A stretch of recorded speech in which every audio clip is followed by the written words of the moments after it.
So this is your space. Yeah. So bought it 5 years ago. Yep. We started looking for a facility in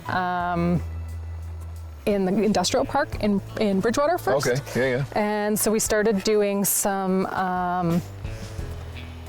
negotiating with some of the spaces, and the price was outrageous.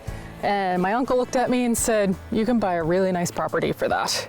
So that's what we decided to do. So we started looking at properties, and we had actually put a bid on a place, and they declined it. Mm-hmm. And that day, this came on Kijiji. So we came up and fell right in love. So and the selling point is this. Space.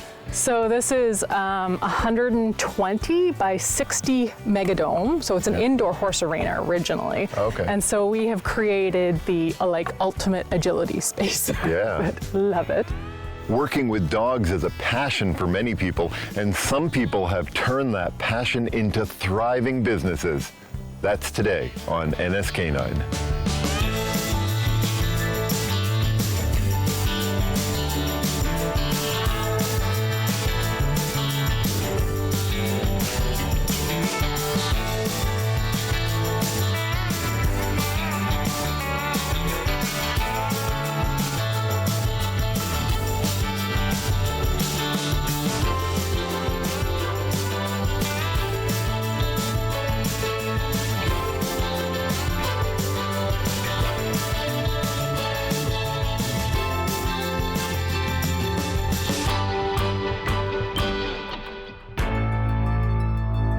And that allows you to rent it out for other people. Yeah, too, right? so there's a monthly membership, so people pay me a monthly membership to come in and use the facility either for obedience. So I have one person who comes and just plays fetch with their dogs. Yep. Because they, weather-wise and stuff like that. Yep.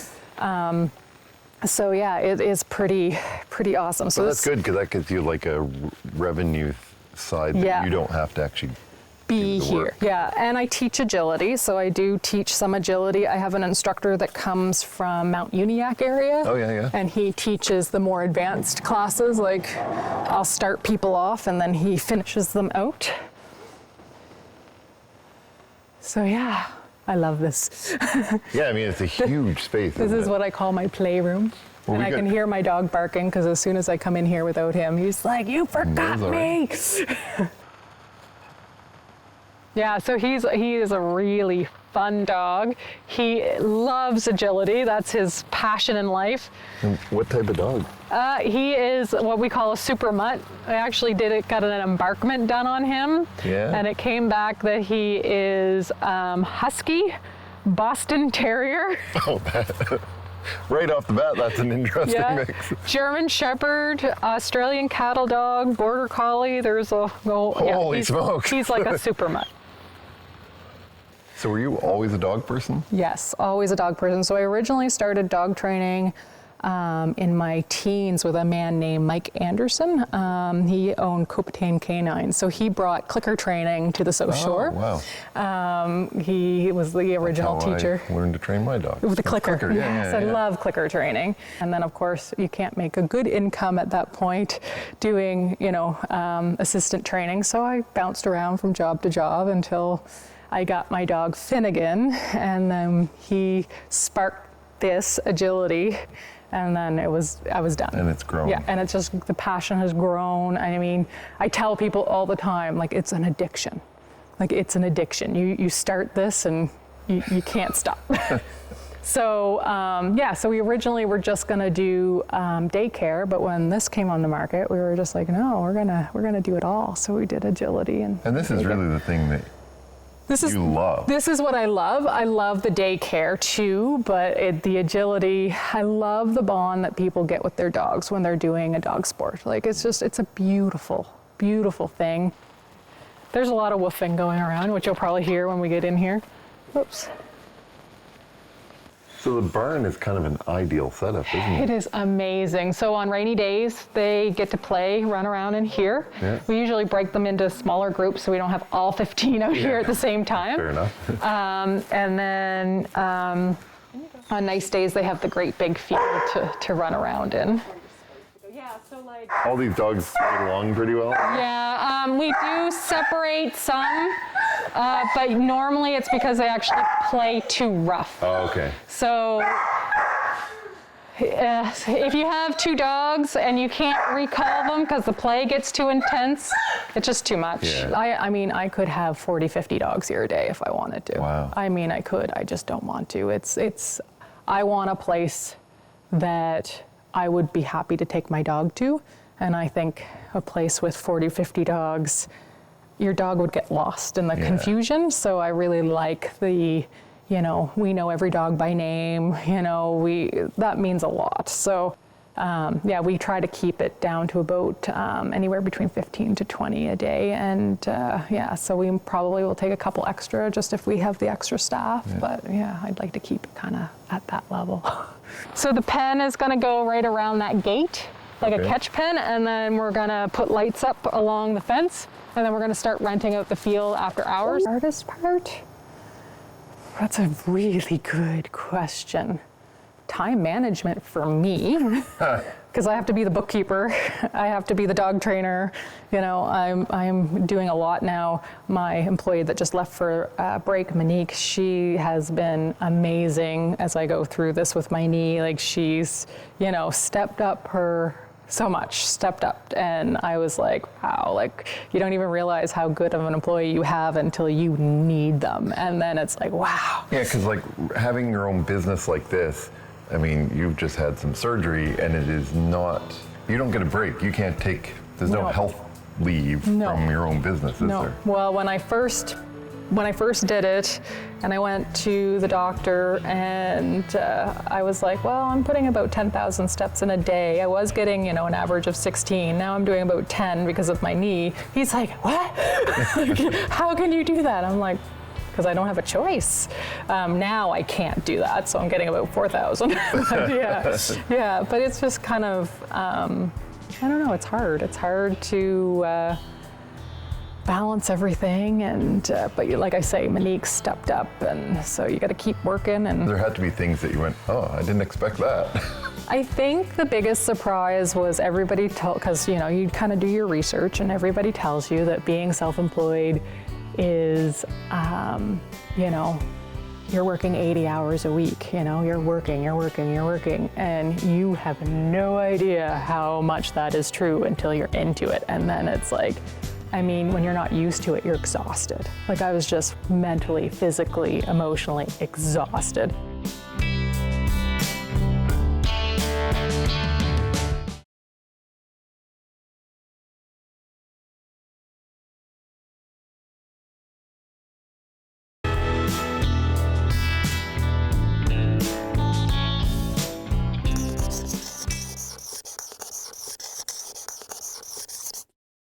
Dogs lick their pee because they're able to pick up a lot of information from other dogs via that route. They can tell the sex of the animal, are they male or female.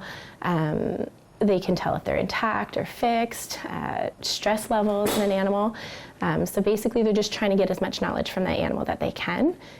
Sometimes you'll see that they lick their own penis or vulva and their pee. Obviously that's just for sanitary reasons. If you do notice that they're licking more than they usually do, then maybe sometimes we worry that there's an underlying condition and you'd want to have that looked at. Is that literally a sleeping bag for dogs? Yeah.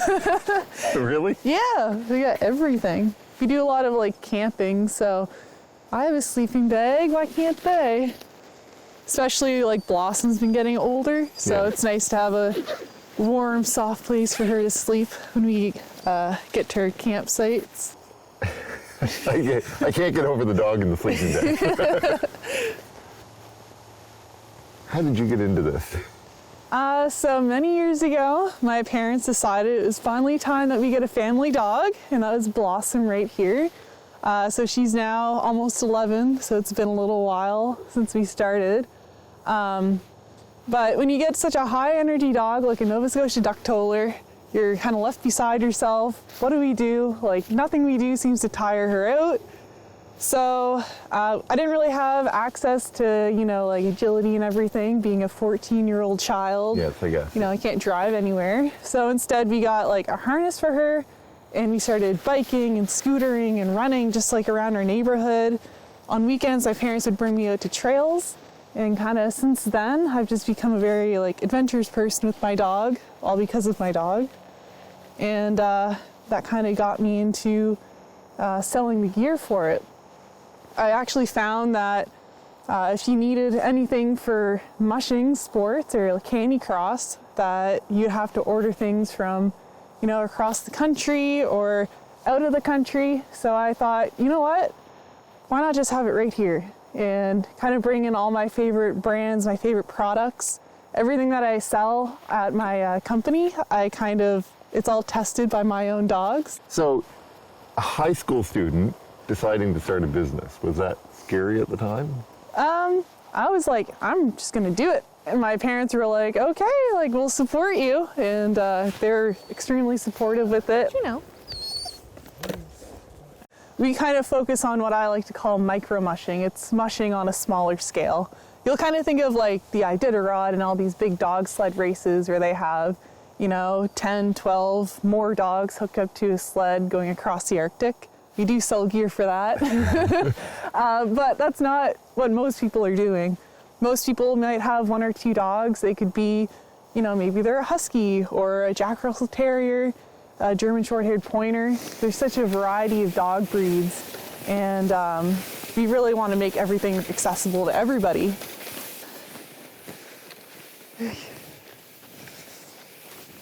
On by. Let's go, good boy. So we have canicross, which is when you're essentially cross-country running with your dog, and then you're wearing a waist belt, have a bungee line, and your dog is outfitted in a pulling harness. And some dogs like to run beside you or ahead of you, pulling you. You can also do canicross just at a walk. So I like to do a lot of long, like overnight hikes. So I will have the hands-free setup with my backpack, and it makes it easier to go over rough terrain. Because I mean, if you have a dog leash in your hand and they're pulling you around, it put you off balance. Then we have bike joring. So it's essentially the same thing, but with a bike, and you usually pick up a little more speed. Then we have scooters. So you can do it with like a mountain bike type scooter. Ski joring, that's on skis, and it's one of my favorites. Juno, down. Good boy. Wait there. And I guess so the catch is just to not have the dog pull you too fast or around a corner that you can't stay in control, right? Yeah. That strikes me as being the hardest part of this. Yeah, and then just like passing as well. Oh, yeah. Just because you have a little less control, so I want to make sure that everything's... Yeah, make sure everything's pretty solid. So like one thing that I do with him is I have him trained just to down and stay when I put my skis on. Okay. When we first started skiing together, I'd be like trying to put them on and he's already like pulling at the line. It's just a hot mess. So this is where like the basic obedience just comes in handy once again. So he knows that he has to wait and have a little bit of patience before we have fun. Juno, down. Good boy.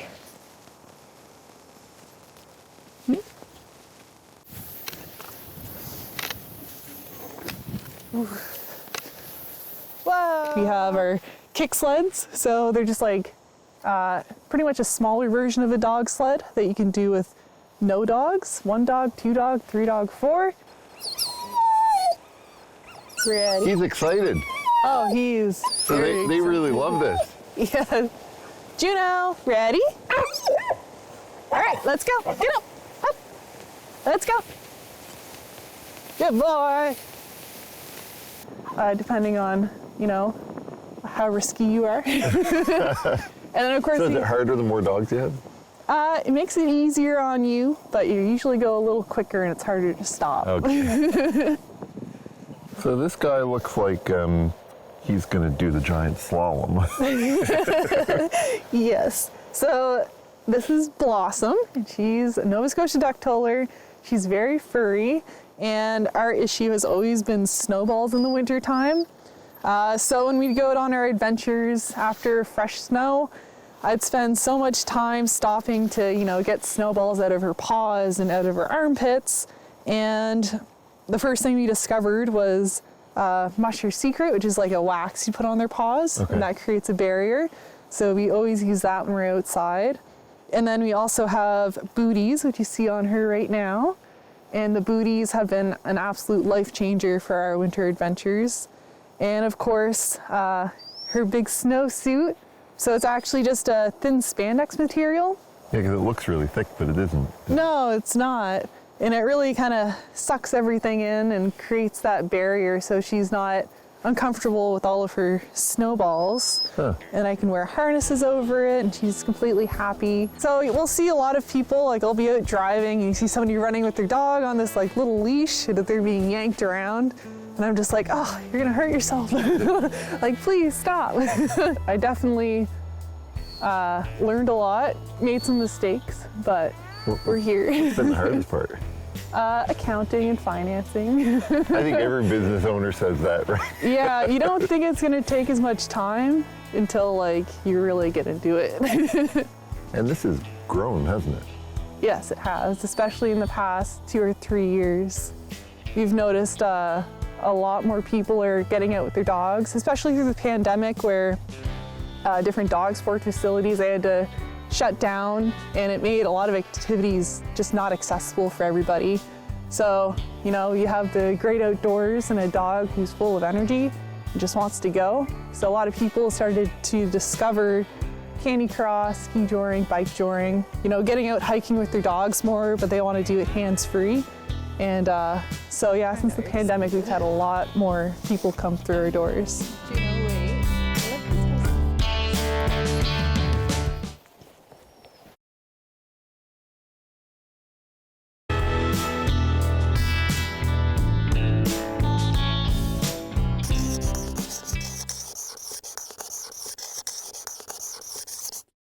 Dogs get ear infections for various reasons, and there's 3 types that we typically see. Otitis externa, which is an outer ear infection, that's the most common. We can also see an middle ear infection and an inner ear infection. They're not as common as the outer ear infection by any means. Based on the shape of the canal, it is L-shaped, so debris can get stuck in there, moisture can get stuck in there. We do have floppy ear dogs that tend to reduce airflow and keep the area more moist. When you were a teenager doing training and assistance, did you ever see yourself at this stage? Oh, I did. I absolutely did. But it wasn't an easy process to get here. You know, like This was the goal. I think in the end, you know, I mean, I always wanted to be surrounded by dogs day in, day out, and so finally, and it was actually my husband who helped me take that plunge because he's self-employed, and for me, I'm kind of a little bit of a control freak. I like to get my fingers in there, and self-employed is scary. Like, you don't have that regular paycheck coming in. So, and now there'd be 2 of you self-employed. Right. So really scary. And, you know, he takes everything in stride. And so I was like, well, you know, like maybe. And he's like, I'll be there. I'll help you. And so he kind of helped push me to do it. And so thankfully we did it, and I haven't looked back. I mean, the first year, we call the first year that I was open for business the crying year. Because it was I was here all by myself, day in, day out, and it was hard. My husband is a long haul truck driver, so he's not home. So yeah, it was like an all new dogs, so learning all these new personalities. You know, I didn't know half of what I know now in terms of managing play, doing all that. You learn, the only way to learn this stuff is to be in it, right? And so yeah, we called the first year the crying year because it was just so overwhelming. But, you know, dug in my heels and kept going, and then every year it's just gotten a little bit easier and a little bit easier. Well, and so now we're on kind of in our growing stages. What's been the most surprising part of running a business? The most surprising part of running a business is definitely how much time it takes to do accounting and all the not very fun things. That's definitely what I didn't expect. However, seeing everybody kind of get outfitted in gear and getting out with their dogs and where this gear kind of, you know, really helps people get out, it just brings me so much joy that everything's really worth it. So we're currently right now building a retail space in the barn at the daycare area. So we're hoping to get some local made products and services or products and we're going to be putting grooming in. So that is the phase that's going to be happening now. Future, I've got there's probably a good 10 ideas I have running through my head that if I had lots of money and won the lottery, everybody else thinks I'm going to win the lottery and retire, and I think I'm going to win the lottery and add all this. Well, I was just thinking that, you're talking about winning the lottery to actually to subsidize doing the dog things that you wish to do. Well, it's because, getting loans and, it's not easy when you're working at a business. So you can see the renovations. Yeah, so this is where the retail is going to be, I guess. It's going to be awesome. Yeah. Yeah, it's so exciting. So this is going to be the grooming area in here. So that'll look nice in there. They're doing quite a lot of work, aren't they? Yeah. What advice would you give to somebody who, last year of high school and thinking, I might want to start a business?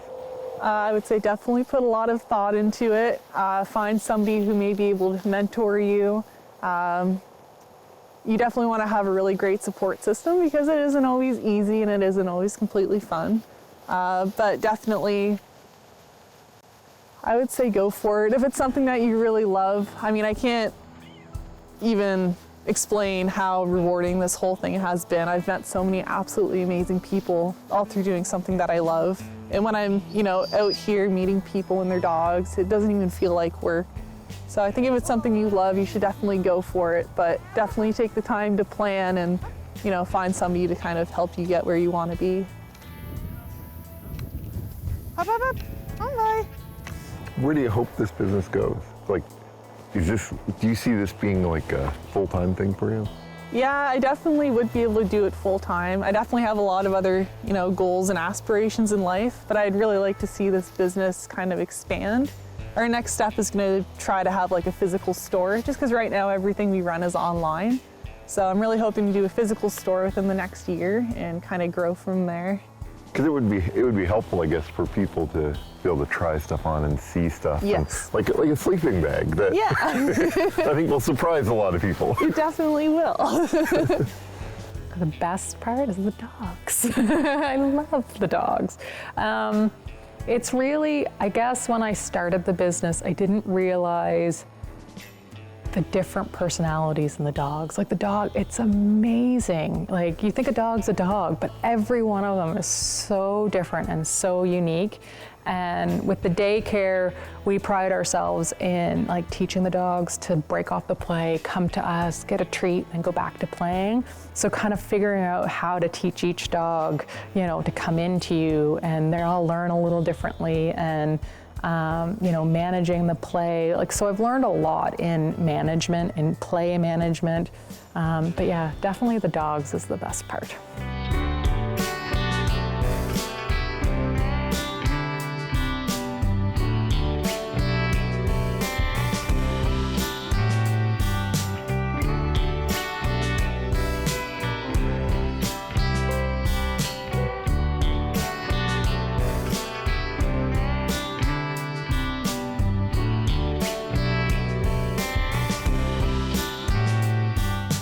Increasingly, dogs are being brought into different environments, such as schools, workplaces, and hospitals, for a calming effect. That's next week on NSK9. We don't discriminate at all based on breed or, age or anything like that. We do require them to be at least 1 year old, just so that the puppies out of them a little bit. Get that energy going. Yes, and it's interesting because it varies on breeds, right? Like a 1 year old golden retriever is very different from a 1 year old German Shepherd. They have very different personalities at that age. But I would say we usually let the owners of the dog decide. They look at their dog, they see a calm, friendly, active, interactive dog, and they think, wow, this dog could help people.